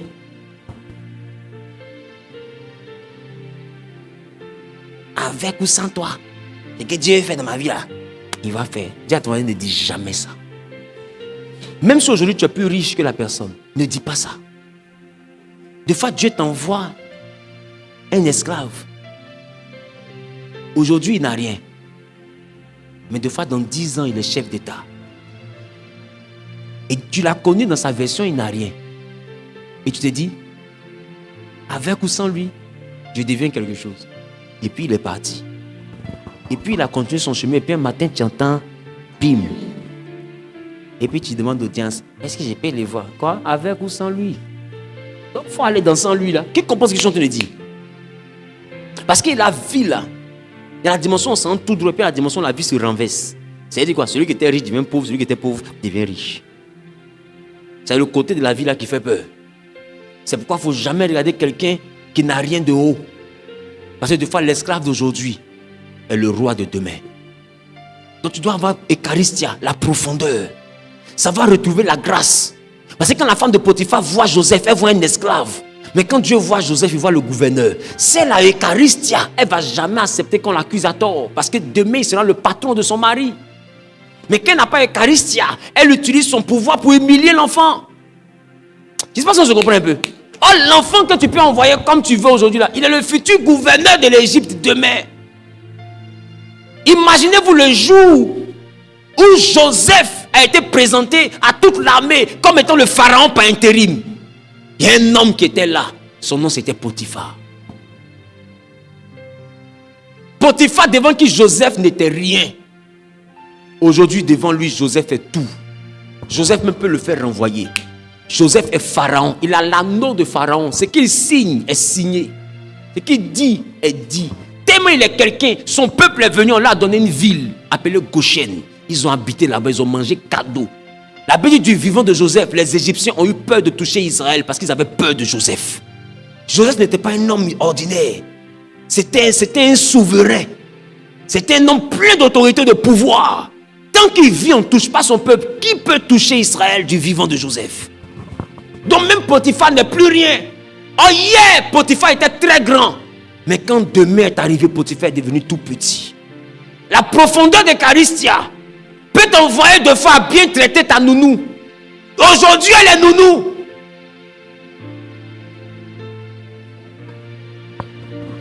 Aujourd'hui, elle prépare chez toi.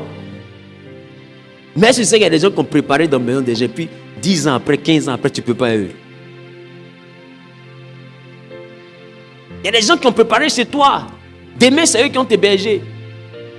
Il y a des gens qui ont travaillé chez toi. Demain, c'est eux qui ont hébergé tes enfants en Angleterre. Ah, mais c'est là, ça, c'est mon enfant. J'étais nounou chez elle là-bas. C'est devant moi, elle est née. C'est moi, elle la mettait au dos. Ah, c'est ma fille. Viens, reste chez moi pendant au moins 2 mois. Parce que moi, je suis en Angleterre. Ça fait maintenant 3 ans que je suis là. Tu es venu pour les études. Reste le temps de voir clair dedans. C'est la nounou qui est devenue maintenant tutrice. Mais si tu ne vois pas la grâce, tu n'auras pas l'action de grâce. Et tu vas traiter n'importe qui, n'importe comment. Et ça va te rattraper. Je ne sais pas si je parle à quelqu'un. Dis avec moi Eucharistia. Tu vois comment la salle est devenue calme, non? Parce que Eucharistia, ça demande de la profondeur. Eucharistia, ça va au-delà de l'apparence. L'homme regarde à l'apparence. Dieu regarde le cœur. En réalité, quand il parle du cœur, il parle de la profondeur. Il regarde ce que les yeux ne peuvent pas voir. C'est pourquoi il te dit, c'est comme ça que les esprits finissent leurs années. Ils sont profonds. Et un esprit qui regarde ton corps, ce n'est pas ton corps qu'il voit, c'est ton âme. L'esprit ne regarde jamais ce qui est superficiel, il voit l'intérieur. C'est pourquoi quand Adam et Ève avaient des yeux spirituels, ils ne voyaient pas leur nudité, ils voyaient leurs esprits, ils voyaient leurs âmes. Quand ils sont devenus charnels, ils ont vu qu'ils étaient nus. Parce que c'est les hommes charnels qui regardent l'apparence. Les hommes spirituels regardent l'intérieur. Ils ne voient même pas la nudité. Je ne sais pas si je parle à quelqu'un. Déjà, les hommes spirituels ne voient pas la nudité. Des fois, tu as une de tes filles. Elle a tatouage partout. Mini. Tu dis, mais moi, je suis chrétienne. C'est quelle espérance là? Les hommes spirituels ne voient pas la nudité. Des fois, elle est nue comme ça aujourd'hui. Mais c'est pour 6 ans. C'est pour 7 ans. Elle doit passer par ce point-là. C'est un chemin de sa vie. Des fois même là, elle va finir plus chrétienne que toi. Il dit qu'elle sera pasteur. Et ce que toi tu n'as jamais fait comme prière, elle va battre ton record de prière. Mais c'est le temps pour elle d'être tatouée. C'est le temps pour elle de se droguer. C'est le temps pour elle d'aller dans les bars. C'est le temps pour elle de faire les patouzes. Tu dis non, pourquoi elle fait ça? Je ne veux pas. Est-ce que tu vois la grâce? C'est qu'elle est en train de vivre aujourd'hui là. Toi ton travail exhorte là. Parle-lui de Dieu. Exhorte-la. Prie pour elle. Mais ne regarde pas l'apparence. Des fois, derrière la saleté que tu vois là, il y a la grâce. L'or qu'on prend et puis on célèbre là, c'est dans la boue qu'on ramasse. Mais c'est sur notre cou que ça finit. Le diamant là, c'est dans porte-à-porte on ramasse. Mais c'est au bout des bijoux les plus précieux que le diamant brille. Il y a des personnes qui ressemblent à la boue aujourd'hui. Mais dans 15 ans, seront des sujets de gloire pour la famille. Même les tatouages ne seront plus rien. C'est un mec qui s'assoit pour dire, j'ai fatigué ma maman et moi que vous voyez là. Je suis dehors, je me drogue. La vieille la pleure. Aujourd'hui, Dieu m'a récupéré. C'est pourquoi je te dis, Eucharistia, c'est la profondeur. C'est la profondeur. Il y a des gens que tu pries pour qu'ils changent, ils ne changent pas. Sois plus profond que ça. Des fois, ce n'est pas la saison. Je ne sais pas si je parle à quelqu'un. C'est pourquoi rends grâce à Dieu. Et puis demande à Dieu de le protéger dans cette saison-là. Seigneur, c'est vrai qu'elle n'a pas encore changé, mais il n'a pas encore changé, mais garde-le. Dans l'affaire de boisson, il ne faut pas qu'on l'empoisonne. Garde-le. Il ne faut pas que quelqu'un qui est sous le poignarde mon enfant. Protège-la. Il ne faut pas qu'on lui donne maladie là-bas, va venir mourir ici en maigrissant les boutons partout sur elle. Protège-la. Et puis, tu sais que c'est une saison. Tu as fait ce que tu peux. Elle n'est pas sortie de là. Qu'est-ce que tu fais? Tes prières l'accompagnent. Parce que tu ne regardes pas à l'apparence. C'est ce que Dieu fait toutes choses bonnes en son temps. Et le temps de Dieu n'est pas celui des hommes. Est-ce que je parle à quelqu'un qui voit ce que j'appelle Eucharistia? Quand tu es profond comme ça, tu rends grâce en toutes choses. Même quand les gens disent ton enfant fait honte, tu dis mais je sais que j'ai un Dieu. J'ai prié Dieu pour que Dieu sauve mon enfant. Si ça continue, c'est parce que Dieu sait que c'est son chemin de vie qui est là. Mon Dieu ne permettra pas que mon enfant finisse comme ça. Et puis tu prends ça en action de grâce. Toute fois où tu peux parler à ton enfant, tu la fais asseoir. Tu lui parles. Tu l'exhortes. Tu pries pour elle. Mets-toi à genoux. À la veille, tu me fatigues. Mets-toi à genoux, bébé. Mets-toi, j'ai prié pour toi. J'ai prié pour toi juste 2 minutes. En quoi ça te fâche? La veille, on m'attend. Mets-toi à genoux. Tu la manades jusqu'à elle se met à genoux. Père, je te recommande mon enfant. Parce que tu es patiente. Tu sais attendre. Même nous-mêmes, Dieu nous a attendus. On est venu un coup. On a connu que Jésus existait en étant un bois. On a connu que Jésus existait en étant à l'hôtel. On a connu que Jésus existait en étant en train de faire le castor. On a connu que Jésus existait en train de faire palabre en ville là-bas. On a connu que Jésus existait en train de fumer. Et puis maintenant, Jésus, un temps, il nous a récupérés. Aujourd'hui, c'est nous, on te prêche. C'est pour te dire que ton enfant que tu vois aussi, il y a un temps où Jésus a prévu prendre ton enfant pour l'envoyer sur le chemin. Toi, il faut l'exhorter. Tu ne peux pas forcer la vie de ton enfant. On n'attache pas un enfant pour l'envoyer à l'église.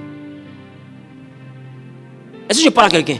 C'est ce qu'on appelle Eucharistia. Tout prendre avec action de grâce. Parce que tu as compris que le temps des hommes, selon ton temps, là, c'est maintenant, il doit se convertir. Mais des fois, selon le temps de Dieu, c'est dans 2 ans, c'est dans 5 ans. Le temps de Dieu n'est pas celui des humains.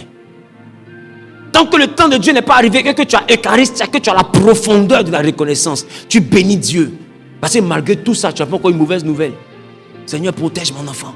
Et que dans sa vie, là, que ta volonté soit faite. Est-ce que je parle à quelqu'un? Que ta volonté soit faite. Tu es enceinte. Faut rester là-bas.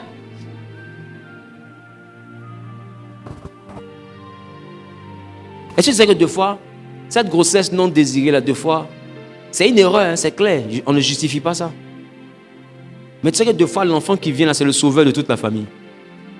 L'enfant de l'erreur là, 2 fois, c'est lui qui va vous sauver, vous tous. Il va commencer à jouer ballon. Parce qu'il n'y a personne pour payer ses cours. Et on va trouver qu'il est fort dans le ballon. Quelqu'un va le voir. Il n'est pas allé loin à l'école. Ils vont le mettre dans une académie. Un agent de joueur va le voir. Il va l'envoyer en Europe. Il va commencer à jouer en Ligue 1. À 22 ans, 23 ans, l'enfant a au moins 700 millions par mois. C'est lui qui est le début de la famille. Tous les intellectuels sont assis par terre. C'est un enfant que tu as failli jeter là. C'est lui maintenant qu'on appelle le pro. La voix de Dieu n'est pas la voix des hommes.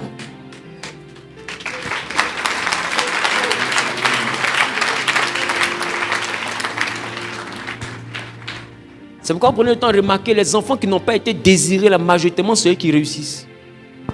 Les enfants qui ne sont pas aimés, majoritairement, c'est eux qui réussissent. Les gens de la famille que tout le monde combat, tout le monde déteste, majoritairement, c'est eux qui finissent par devenir grands.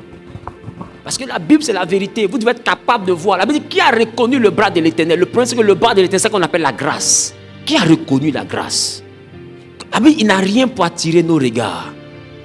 C'est pourquoi je vous dis, entre 2 personnes, un qui a bon comportement et puis un qui a mauvais comportement parmi tes enfants, celui que tu dois bien regarder, là, c'est celui qui a le mauvais comportement.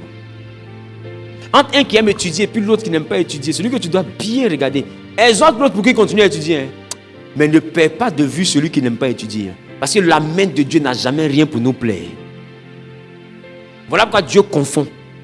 Parce que Dieu là, il sort là où on ne l'attend pas. Tu te dis, cet enfant-là, il va me rendre fier. Depuis les petits, il est premier. Et regarde le dernier là. Qui commence à chanter, il dit?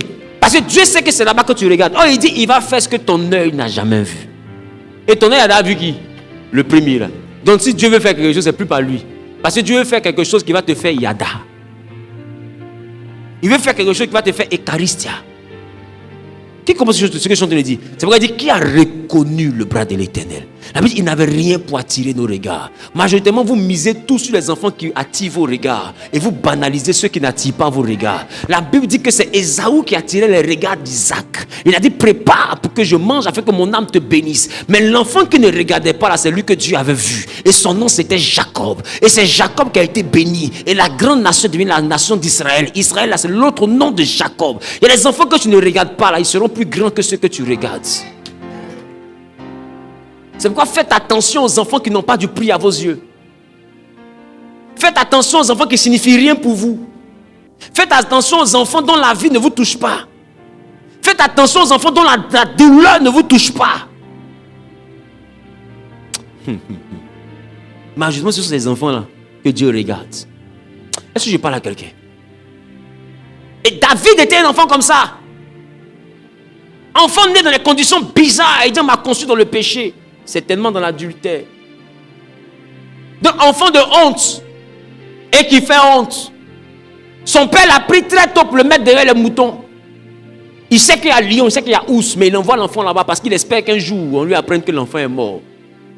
Même là-bas Dieu a aidé l'enfant à tuer le lion. Là-bas Dieu a aidé l'enfant à tuer l'ours. Et son père, quand on dit on veut choisir un roi, il rassemble tous les enfants chéris. Et il fait comme s'il a oublié l'enfant de sa honte. Mais l'enfant qui ne regardait pas, qui lui faisait honte, c'est lui que Samuel a vu. Et puis Dieu dit à Samuel, lève-toi, oins-le, car c'est lui. Parce que quand un enfant te fait honte, c'est lui que Dieu choisit. Parce qu'un enfant qui n'a pas de père, Dieu devient son père. Est-ce que vous comprenez ce que je suis en train de dire?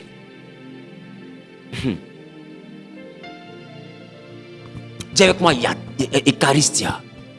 La profondeur. Ne soyez pas superficiels. Ayez la fin d'année des esprits. Je suis en train de vous dire comme ça que même vos enfants qui vous ont fatigué cette année-là, rendez grâce à Dieu pour eux. Bénissez Dieu. Ils n'ont pas changé. Peut-être mais je suis empiré. Bénissez Dieu pour eux. Priez pour eux. Ne les insultez pas. Exhortez-les. Ne les frappez pas. Conseillez-les. Et puis priez pour eux. Parlez avec eux comme vos amis. Toutes les manières, ils ont déjà choisi leur vie. Ils se droguent déjà. Tu ne peux plus rien changer. Tu ne peux pas le frapper et puis il va changer. Non, arrête de dire je ne parle pas à mon enfant. Parle à ton enfant. Fais-le asseoir. Deviens son ami. Prie pour lui. Et puis exhorte-le. Vous l'avez compris. Un jour, ce sont des semences. Un jour, ça va pousser. Et pas si je parle à quelqu'un. Et demande à Dieu, Seigneur, c'est mon enfant. Que ta volonté soit faite. Parce que moi, j'ai tout laissé, je t'ai accepté. Je ne pense pas que tu vas accepter de laisser mon enfant se perdre. Parce que tu as dit, accepte le Seigneur. Toi et ta maison, vous serez sauvés. Voici ma maison qui est là. Ma maison se drogue. Tu dois sauver ma maison. C'est le pacte, c'est l'alliance qu'il y a entre toi et moi. Qui compose ce que je te le dis? Et ne menace pas. Ne frappe pas. Sois profond. Dis-toi, sois profond. Et puis localise la grâce. Demande-toi pourquoi c'est cet enfant-là qui est têtu comme ça. Pourquoi? Qu'est-ce qui dérange l'enfant? Est-ce que vous savez que deux fois l'onction dérange la vie des gens? C'est pourquoi vous avez remarqué la majeure partie de ceux que Dieu appelle là, ils ont des passés compliqués. Ils sont toujours au passé compliqué de l'indicatif. Un passé bizarre. Mais c'est eux que Dieu appelle. Parce que la grâce de Dieu sur la vie de quelqu'un, ça dérange la vie. Ça mélange la vie. Et pas si quelqu'un comprend ce que je dis. Samuel même, le grand prophète Samuel, ça a commencé chez sa maman. On dit, Elkana aimait Anne. Mais on dit, elle était stérile. On l'insultait.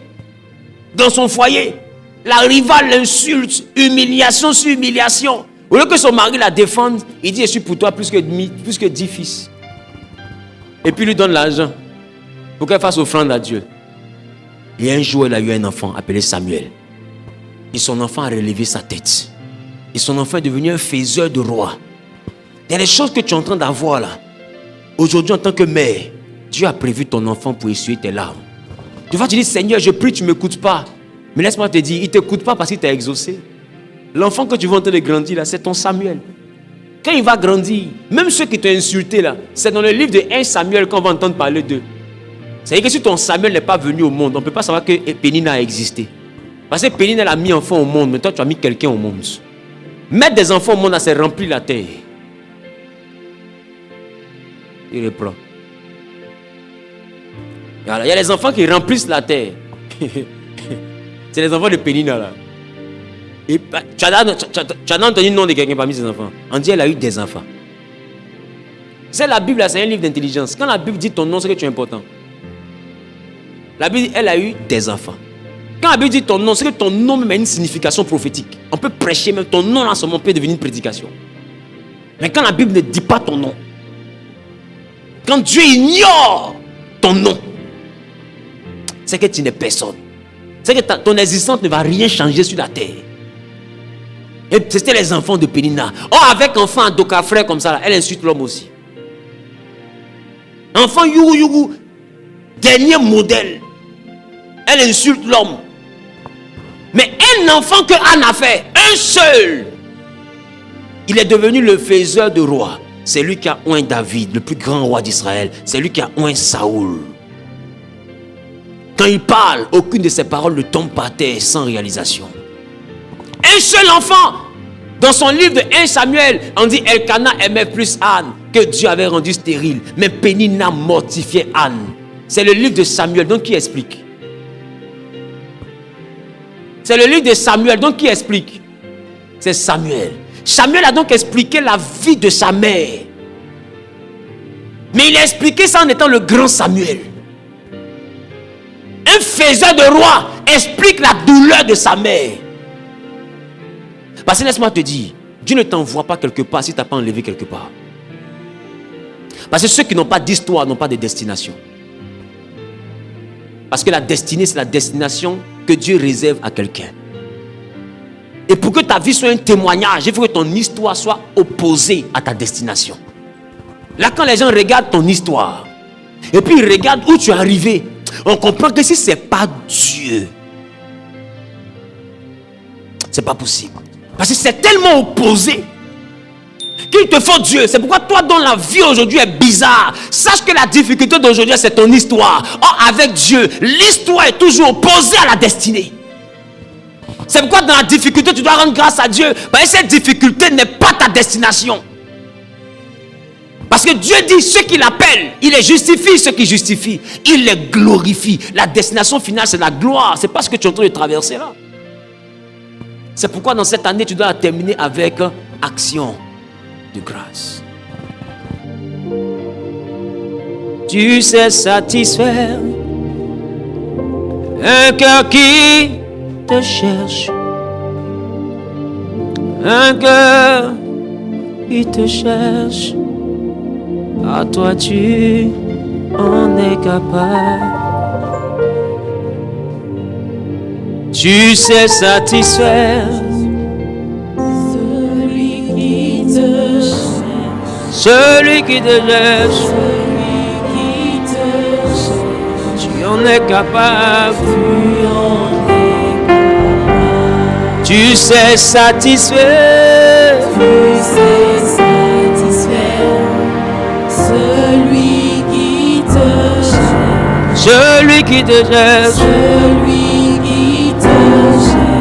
Tu en es capable. Seigneur, nous sommes reconnaissants. Merci de bénir les offrandes. Merci de bénir les prémices, les dîmes. Merci de bénir les actions de grâce. Merci de bénir les actions de foi. Merci de faire du bien à ton peuple. Gloire, louange et honneur te reviennent.